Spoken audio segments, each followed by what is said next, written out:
निराकार वही साकार, जो साकार वही निराकार, निराकार साकार कहने मात्र को है, तत्व वही है, इसमें कोई भेद नहीं है। हम उसकी उपासना बाह्य प्रकट आकार रूप में कर रहे हैं, आप उसी की उपासना अपने आप से अपने आप में कर रहे हैं, दोनों उसी तत्व में लगे। हमारा हर संप्रदाय के, हर मार्ग के चलने वाले उपासक का पहला कर्तव्य संसार का चिंतन छूटना, पहला कर्तव्य है भोगों से आसक्ति हटाना, पहला कर्तव्य है काम क्रोध आदि पर विजयी होना। इस पर बात की है।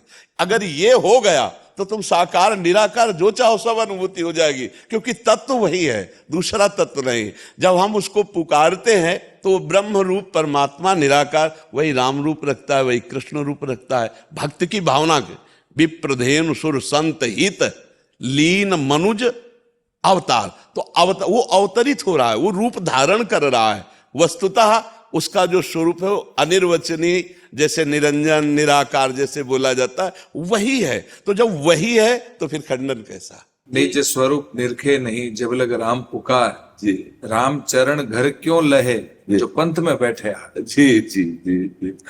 भक्तों की भी आखिरी बात यही होती है कि अब मैं हरि को भजता नहीं, हरि मुझे भजता है। अब ये मतलब हरि को भजता नहीं, अब हरि मुझे भजता है। अब समझ ले वहां कितनी अभेद स्थिति उपस्थित हो चुकी है।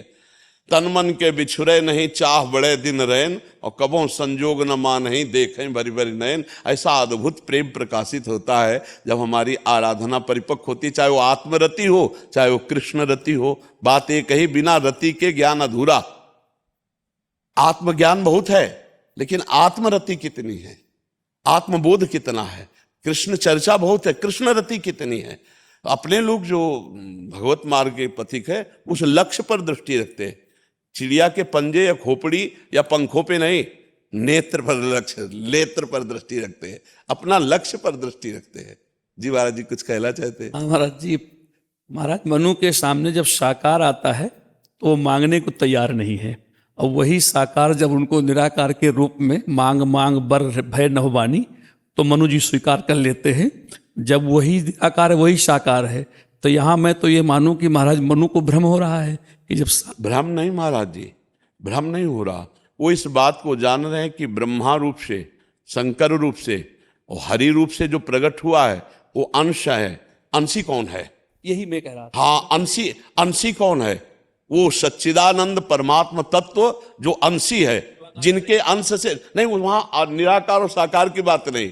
अगर आप निराकार की तो वाणी साकार आ रही ना, वाणी तो साकार वाणी भी तो साकार आ रही है। देखो, एक है जो अनेक रूप धारण करता है, तो जब उपासना की, उपासक की वृत्ति बढ़ती है तो उसको आता है मुझे अनेक रूप में नहीं, मुझे एक रूप का अनुभव कराओ। अब एक रूप में यदि गुरु परंपरा से राम रूप है, कृष्ण रूप है, तो वो उधर सकिल जाएगा, और अगर निरंजन निराकार है तो अपने स्वरूप में आ जाएगा। आप ही हैं वो, और दूसरा नहीं है। पूर्णता में आप हमें ये बताइए कि आपके सिवा और कोई है क्या? लही है ला। तो जो मनु जी के सामने शिव रूप में गए, ब्रह्मा रूप में गए और हरि रूप में गए, बार बार कहा कि वरदान मांगो, तो वो उन्होंने नहीं मांगा। लेकिन जब आकाशवाणी हुई तब उन्होंने जो मांगा कि आप हमारे पुत्र रूप में आइए, आप, तो कौन आए? अब हमें बताओ, ये राम रूप में कौन आए?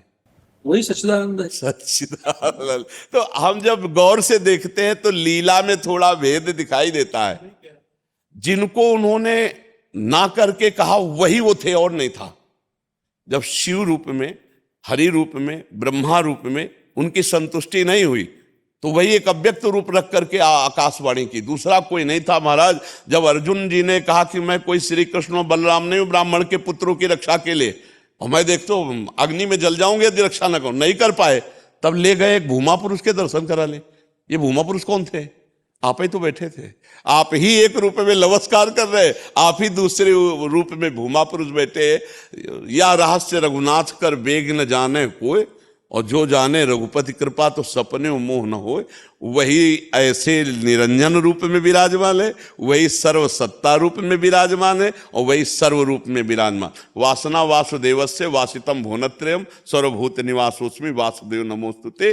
जो चीटी में विराजमान है वही ब्रह्मा में विराजमान है। गुरु कृपा से बात समझ में आ गई है। चाहे अव्यक्त होकर बोलो, चाहे व्यक्त होकर के बोलो, हो तुम ही, तुम्हारे सिवा दूसरा कोई नहीं है। ये बात पक्की महाराज जी, एक के सिवा दूसरा कोई नहीं। हाँ, जब जहां जैसी आवश्यकता हुई वैसा बल ज्ञान विक्रम प्रकाशित किया। जैसे परशुराम में वही रूप ब्रह्म और राम रूप में वही ब्रह्म, पर जब राम रूप के सामने आते हैं तो आपका स्वरूप लघु हो जाता है, महिमा अपनी लघु कर लेते हैं। राम रूप की महिमा पर तत्व में अंतर नहीं है। हम अपने जो मार्ग के चलने वाले पथिक हैं, हम तत्व को देखते हैं।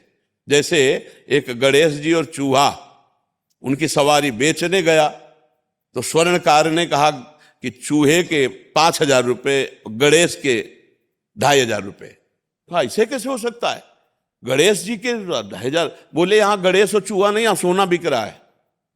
अपने लोग ना गणेश जी देख रहे हैं ना चूहा देख रहे हैं, तत्व देख रहे हैं।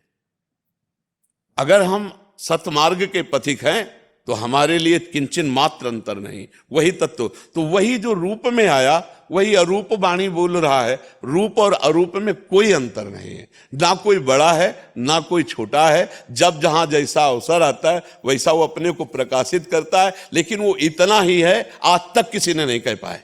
इतना ही है ये नहीं कहा जा, वेद जब नेति नेति कह दिए तो इतना ही नहीं कहा जा सकता। इसलिए वो अनंत है। एक शब्द उसका नाम अनंत भी है। अगर हम सीमा पा चुके तो फिर अनंत कैसे, और अगर पाए नहीं तो फिर हमारा जीवन कैसा? इसीलिए मूक हो जाना होता है। जब पूर्णता की बात आती है तो मूक ही उत्तर है और कोई उत्तर नहीं है, क्योंकि जितनी बातें हैं उन बातों से भी वो परे है। सब बातों में भरे हैं और सब बातों से परे है। इसलिए अंततो गत्वा मूक ही हो जा, मूकास्वादनवत हो जाता है। सूत्र आता है मूकास्वादनवत, क्योंकि वाणी का प्रकाशक है वो जिसकी हम चर्चा कर रहे हैं। वाणी का प्रकाशक है वो। अब वाणी उसको कैसे, अपने प्रकाशक को कितना वर्णन कर सकती है? क्योंकि वो जितना प्रकाश हो रहा है उतना ही वर्णन कर पा रहे। बहुत कृपा करी, दर्शन दिए और बहुत सुंदर भगवत चर्चा हुई। राधा ही राम है, राम ही राधा है। बिल्कुल कोई अंतर, विस्तार से हमें इस तत्व में कोई अंतर नहीं। तत्व में कोई अंतर नहीं, पर लीला में अंतर होता है। अगर हम लीला शब्द में बोलेंगे तो बहुत बड़ा अंतर हो जाएगा। हम आप वहीं ले चलते हैं सिया जी के पास। आपको जनक